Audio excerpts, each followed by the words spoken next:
তাই মুফাসসিররা বলে কুফাবাসীরা রফল ইয়াদাইন ছেড়ে দিয়েছিল, এর সম্পূর্ণ কতটুকু?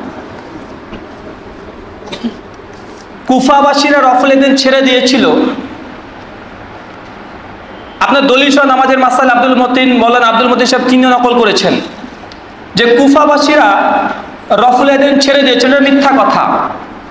ইমাম বুখারী জুজুল রফল ইয়াদাইনের 38 নম্বর পৃষ্ঠা 15 নম্বর পৃষ্ঠায় তিনি বলেছেন যে রফল ইয়াদাইন যে করতো না এমন কোন সাহাবী তিনি দেখেননি, কোন গ্রহণযোগ্য ব্যক্তি দেখেনি যে রফল ইয়াদাইনকে ছেড়ে দিয়েছিল।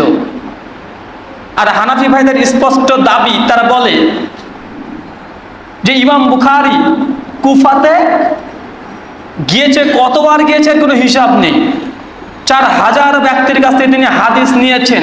বা ইমাম বুখারী এত কষ্ট করে কুফাতে গেল, হাদিস নিতে গেল, তো এত মানুষের কাছ থেকে হাদিস নিয়েছে ইমাম বুখারী, রফল ইয়াদাইনের হাদিস কেন পেলেন না? রফল ইয়াদাইন করতে হবে না, এর হাদিস কেন পেলেন না? যদি পেতে তিনি আসতেন তো। এতবার সফর করেছে কষ্ট করে, ভাই এই কথা চূড়ান্ত মিথ্যা কথা। কেন? কুফাবাসীর মধ্যে কোন সাহাবী রফল ইয়াদাইন ছেড়েছে প্রমাণ পেশ করতে পারেন? সম্ভবই নয়। কারা নাম বলেন? একজনের নাম বলেন, যে আপনাকে আমি 10 জনের নাম বলে দিতে পারি যে কুফাবাসী তারা সাহাবী ছিলেন, কেউ তারা রফল ইয়াদাইন করতেন। আলী রাদিয়াল্লাহু তাআলা আনহু তিনি কুফাতে শাসক হিসেবে ছিলেন কি ছিলেন না? সহিহ সুনান আবু দাউদ 744 খুলবেন, তিনি রফল ইয়াদাইন করতেন। আবু মুসা আশআরী মুসনাদে হুমায়দিতে স্পষ্ট হাদিস বর্ণনা আছে। আর কিছু না পেলে সুনান তিরমিজি 256 নম্বর হাদিসের ব্যাখ্যাটা দেখবেন ইমাম তিরমিজির, ওখানে আবু মুসা আশআরীর কথা আছে, তিনি কুফাতে ছিলেন কি ছিলেন না? তিনি রফল ইয়াদাইন করেছেন। ওয়াইল বিন হুজর রাদিয়াল্লাহু তাআলা আনহু তিনি কুফার, তিনি কুফি। সুনান নাসাই 1159 নম্বর হাদিস এবং সুনান নাসাইল কুবরা হাদিস নম্বর 750 তিনি রফল ইয়াদাইন করতেন। ভাই অনেকগুলো আছে, একটা বই আছে, বইটা আপনার নেট থেকে পেয়ে যেতে পারেন।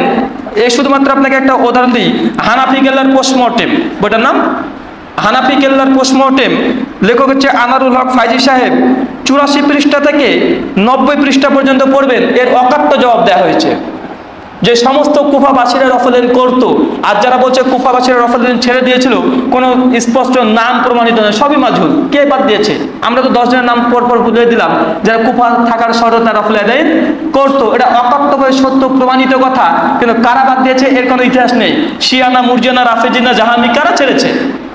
এখন যদি ধরে আমি গেলাম, কারণ ইমাম তিরমিজি ইতিহাস বর্ণনা করেছে, ধরুন আমি পাকিস্তানে গেলাম ভ্রমণ করতে গিয়ে দেখে বলছি, আরে পাকিস্তানের যে অবস্থা, সব তো নামাজ বাদ দিয়েছে, নামাজ বাদ দিয়েছে। ভাই বলুন তো, নামাজ বাদ দিয়েছে কোনো মুমিন ব্যক্তি দুঃখ পাবেন, আনন্দিত হবে? অবশ্যই দুঃখ পাবেন। কেন? নামাজ ফরজ, নামাজ বাদ দিয়ে দিয়েছে, পড়েই না, তো দুঃখের কথা। তো রফল ইয়াদাইন সুন্নাত কুফাবাসীরা বাদ যদি দিয়ে দেয়, এটা তো দুঃখের কথা। আর মুকাদ্দিমরা লাফাচ্ছে যেন খুব খুশি হয়েছে দলিল পেয়েছে।